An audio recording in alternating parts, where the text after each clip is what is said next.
Olá a todos, tudo bem? Boa noite, sejam bem-vindos a mais uma live da Neurosaber. Quero que todo mundo venha, entre, comecem a compartilhar com quem é seu amigo, com quem gosta de falar sobre comportamento, desenvolvimento e aprendizagem infantis. É mais uma live nossa. Eu sou o Dr. Clay Brits, neurologista infantil, sou doutorando em ciências médicas e também cofundador e organizador da Neurosaber. É um grande prazer estar aqui com vocês de novo para mais um bate-papo, para mais uma transmissão de conhecimentos e ao mesmo tempo um bate-papo entre a gente. É legal, não é? Quem já conhece as nossas lives, quem já tem acompanhado as nossas lives, sabe que de toda terça e toda quinta às 9 horas da noite nós estamos aqui falando sobre assuntos diversos de aprendizagem, comportamento e desenvolvimento. E no domingo, às 9 horas, a gente fala sobre autismo. Quem nunca viu nossas lives, vai lá na fanpage da Neurosaber, acessa, entra lá e vai lá em vídeos, clica e você vai ver várias lives sobre os mais diversos assuntos. Você que é pai, você que é mãe, você que é profissional da área de saúde ou profissional da área de educação, você que trabalha ou tem contato, tem relação de trabalho, relação de desenvolvimento, relação de aprendizagem com crianças e adolescentes, essas lives são para você. Você que está entrando agora, faça parte, compartilhe, traga mais pessoas. Quantos tem, Luciana? Estamos com 37 pessoas. Opa, já tem a Rosângela de Santo André, Olha, André Cristina, que bom. Adriana Machado, Juliana Jorge, Ótimo. Rosimeire Oliveira. Muitas pessoas que já vêm acompanhando várias lives, né? É um público fiel que está aqui junto com a gente. André Cristina de Recife. Para quem do Maranhão que eu tenho que mandar um abraço, Lu? Lembra? Quem se anotou na Não, a Raimunda que pediu para dar um abraço, né? Um abraço a todos aí do Maranhão. É a mãe de um paciente. A mãe de um dela. paciente pediu, né? É. E um abraço para ela, então. A Raimunda sabe quem é. É. A gente acabou esquecendo, mas tudo bem. A live de hoje nós vamos falar sobre descalculia. Muita gente andou pedindo para mim pelo Messenger, muita gente ao vivo nas lives tem pedido para falar sobre esse assunto, né? Então eu não podia me furtar, eu não podia deixar de falar um pouquinho com vocês sobre Lápis descalculia, e papel, né? Isso mesmo, o pessoal aí que já tá ligado, lápis e papel na mão, não vamos perder nenhuma informação, acho muito importante anotar isso, não é verdade, Lu? Olá pessoal, boa noite, tudo bem? Sejam todos muito bem-vindos para a nossa live aí. As nossas lives acontecem de terça e quinta às 9 da noite e de domingo também às 9. Domingo o tema específico é sempre autismo e de terça e quinta são temas aí correlacionados à aprendizagem, comportamento e desenvolvimento da infância e da adolescência. Sejam todos muito bem-vindos, compartilhem, hoje o vídeo vai falar sobre descalculia, né? É um tema bem interessante, é um transtorno de aprendizagem raro, né? O que a gente costuma ver muito é a ansiedade para aprender matemática e não descalculia, né, Clay? Mas é um transtorno que ele está associado com a dislexia, por exemplo. Então é bem interessante vocês estarem compartilhando. O Clay vai falar um pouco como é o funcionamento cognitivo de uma criança com descalculia. E, enfim, a gente está muito feliz, né, de estar recebendo todos vocês. Se inscrevam aí, eu vou estar lá atrás, vendo perguntas, vendo todas as coisinhas aí para estar ajudando o Clay na live, tá bom? Ok, isso mesmo, o assunto é bom, o assunto é quente, a gente tem que falar de assuntos que as pessoas querem ouvir, porque tem muitas pessoas que precisam ter esse conhecimento para a sua prática do dia a dia, para ajudar o seu filho na escola, ajudar o seu filho no dia a dia, ajudar o seu aluno, e você que trabalha na área clínica para ajudar o seu paciente, não é verdade? Então, nós vamos falar sobre descalculia. Mas antes, um lembrete muito importante. Não esqueçam sempre de vir para as nossas lives com papel e caneta. Não esqueça de compartilhar. Não esqueça de trazer outras pessoas que estão precisando desse conhecimento. Lembra que as nossas lives são lives para compartilhar. São lives para levar o conhecimento. Ok? Quantas pessoas, Lu? Quase 100, 87. Opa, estamos chegando lá. Você que está entrando pela primeira vez, deixe aí de onde você é, o que você faz, né? Que está vindo pela primeira vez. Várias pessoas que das mais diversas profissões têm participado das nossas lives. A gente tem tido médicos, a gente tem tido psicólogos, psicopedagogos, ou seja, uma infinidade das mais diversas profissões. E é muito importante que ao entrar na live você coloque da onde você é e o que você faz. Ô, Clay, alguma pergunta, Lu? Tem gente, a Márcia falou que o filho dela teve uma consulta com o Rudimar ontem, que fechou o diagnóstico do filho de TEA, e falou sobre as nossas lives, ele elogiou muito a gente, o Dr. Rudimar. Maravilhoso. O Dr. Rudimar Riesgo, que é uma das maiores autoridades no Brasil em autismo, um elogio dele com certeza me lisonjeia, nos deixa muito lisonjeados. Mas a gente tem gente de Santo André, Maceió, a Pai de Guaíba. Ontem você deu uma palestra na Pai, né, Clay? E da Pai de Jacarezinho. Jacarezinho, mas tem gente aqui, a Pai de Guaíba, psicóloga de Maceió. Olha aí, que beleza. Ceará. Olha muito que legal. maravilha. Santo André, a Sara. Nossa, que bom. Muita gente conterrânea da minha cidade natal, Santo André. Que bom. Seja bem-vindo à nossa live. Bom, vamos falar do assunto então? Vamos. Vamos falar de descalculia. Bom, ao contrário do que muita gente pensa, criança que tem dificuldade em matemática na escola, na imensa maioria das vezes, não tem descalculia, tá? A descalculia é um quadro raro, é um transtorno, considerado um transtorno de aprendizagem da matemática, caracterizado por uma dificuldade específica de correlacionar habilidades matemáticas com o mundo à sua volta. Parece um conceito simples, mas a hora que eu falar de uma forma mais detalhada você vai entender. Quando a gente tem, dentro das classificações dos transtornos de aprendizagem, existem 5 tipos de transtornos de aprendizagem. A dislexia, a descalculia, a disgrafia, a desortografia e o transtorno de aprendizagem não verbal. Dessas 5, de longe, a mais comum é a dislexia. A descalculia não é uma das mais comuns, é considerada inclusive o chamado primo pobre dos transtornos de aprendizagem. Se você for pesquisar no manual de transtornos mentais da infância e da adolescência, número 5, você vai ver que a descalculia não está lá. Ela está dentro dos chamados transtornos de aprendizagem. Mas, em classificações anteriores, a gente tinha a descalculia bem descrita. E é muito importante saber o conceito para a gente poder, na hora de avaliar uma criança com problemas de aprendizagem, definir se ela tem a possibilidade de apresentar um quadro de descalculia para poder fazer intervenções específicas. Vem mais para cá porque senão não vai dar para o pessoal ver. Eu vou mostrar para vocês com mais tranquilidade depois. Acho que eu vou ficar do lado que é melhor. Aí né? do lado, fica aí aqui do tá lado. Bom. É. Então, existe, a Luciana até falou um pouquinho aqui antes de eu começar, né? Existe uma diferença entre a criança que é insegura para matemática, ela é ansiosa para matemática. Existe a diferença entre a criança que não recebeu todos os conceitos e toda a aprendizagem adequada da matemática na escola, e existe a criança com descalculia. Então vamos recapitular rapidinho? Você que está aí anotando, ó, temos que definir muito bem 3 coisas. A criança que vai mal em matemática, ela pode ter uma ansiedade, uma insegurança excessiva para matemática, porque culturalmente a gente pressiona muito a criança na matemática. Nós temos, na cultura brasileira, a gente cria uma pressão muito grande em cima da matemática. Segundo, aquela criança que não adquiriu toda a aprendizagem adequada na sua escolarização, faltou conhecimentos adequados e básicos de conceitos matemáticos durante a pré-escola, durante a primeira série, a segunda, e agora está tendo dificuldade em matemática.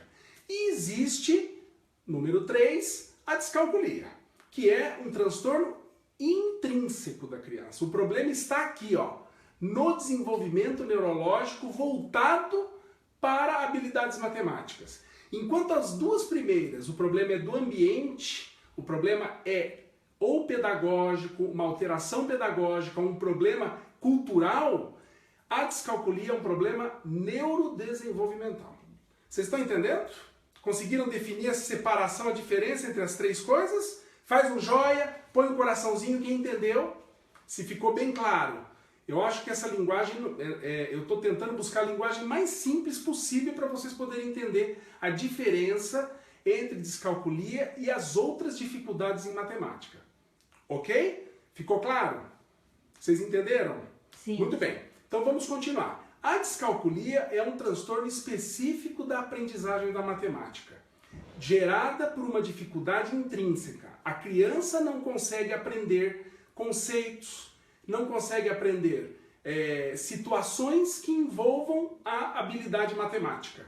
Para eu poder ter noção matemática da minha vida, noção matemática do meu mundo, eu preciso ter algumas noções básicas e o meu cérebro precisa ter áreas cerebrais íntegras para poder ter todas essas habilidades adequadas para eu aprender matemática. Então, por exemplo, eu tenho que ter uma habilidade espacial, visoespacial adequada, eu tenho que ter consciência numérica. O que é consciência numérica? É ter de forma inata, desenvolvida dentro do meu cérebro, a capacidade de entender o que é o número e a representação desse número no mundo. O que ele significa, o que ele representa e como eu posso utilizar isso de forma simbólica. Ter noção de conceito numérico ou conceito matemático. Então é usar os números de forma interrelacionada, por meio de operações matemáticas, por meio da relação da matemática com proporções, a relação da matemática com algoritmos, a relação da matemática com noção de tempo, noção de espaço, né? Então esses conceitos matemáticos precisam estar muito bem aqui, montados em áreas cerebrais. Ter noção de volume, ter noção de quantidade e interrelacionar todos esses conceitos com a visão do que é matemática e de como eu interpreto as coisas. Uma criança com descalculia, ela tem dificuldade de fazer relações entre as situações, por exemplo, de quantidade de coisas e interrelacionar automaticamente isso com o número. Então, por exemplo, uma criança com descalculia, ela chega num ambiente e ela vê um monte de criança e você pergunta para ela quantas crianças tem aí. Ela não consegue fazer essa relação automática. Lógico que dependendo da idade ela não vai saber mesmo, né? Mas uma criança com 8, 9 anos, ela já tem toda essa conceituação formada. A criança com descalculia, mesmo tendo adequada escolarização, adequada aprendizagem e idade e maturação para ter essas habilidades, ela não consegue adquirir isso adequadamente. Todos que têm TDAH têm descalculia? Não. A descalculia pode se associar ao TDAH. Isso pode ocorrer em algumas crianças com TDAH, mas é raro. O TDAH atrapalha, na realidade, a aquisição adequada de todos os passos e sequências de aprendizagem da matemática do pré até idades maiores, se não for tratado precocemente. Então, a associação do TDAH é mais comum com a matemática que eu não consegui aprender porque eu era desatento lá atrás. A dificuldade matemática. E fiquei com lacuna de conteúdo. Mas não que eu não tenha noção de número, tá bom? Então, a criança perdeu e teve lacunas de conteúdo lá atrás. Existe medicação para descalculia? Não existe medicação para descalculia. Eu tenho que criar métodos, formas pedagógicas, eu tenho que fazer um trabalho inclusivo para essa criança poder entender a matemática, usando métodos mais concretos de aprendizagem, tá? Além de outras estratégias. Então, a descalculia não é uma doença, é uma condição no qual o indivíduo não consegue ter noção matemática das coisas que estão à sua volta.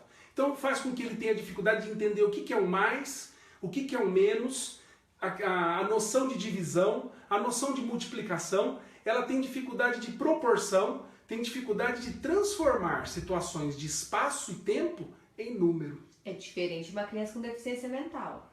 É bem diferente.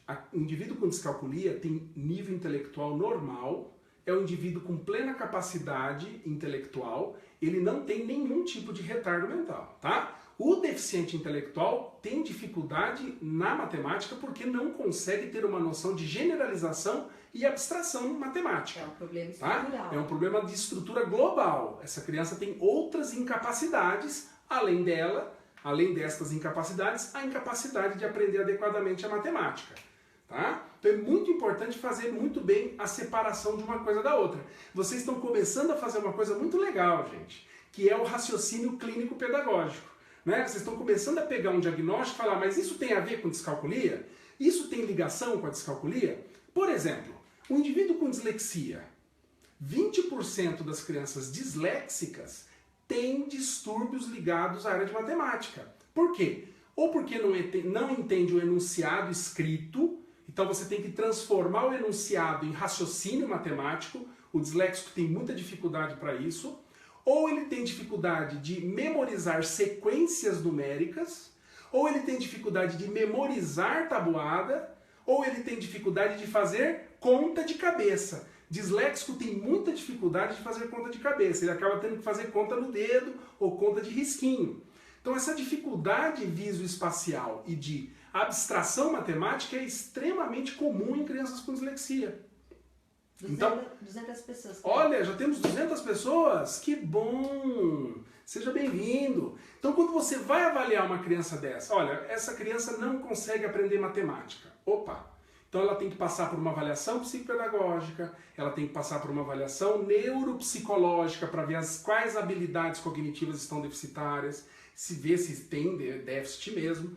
Tem que ver se essa criança tem sintomas de TDAH, porque TDAH pode levar a problemas de matemática, nem sempre descalculia, é apenas um problema de aprendizagem temporária, por lacuna de conteúdo, ou se essa criança é muito ansiosa para aprender matemática, ela acha que não vai conseguir, ela acha que o professor de matemática é um monstro, né? Ela tem medo porque ela ouve desde pequenininha que só é inteligente quem vai bem em matemática, né? Nós não temos esse conceito cultural no Brasil? Então isso faz com que a gente às vezes confunda as coisas, tá? E muita gente pede pra gente falar de descalculia exatamente porque confunde conceitos, ok? Então o tratamento é a condução adequada na escola, é entender se tem o transtorno ou não, mas antes disso eu tenho que fechar o diagnóstico.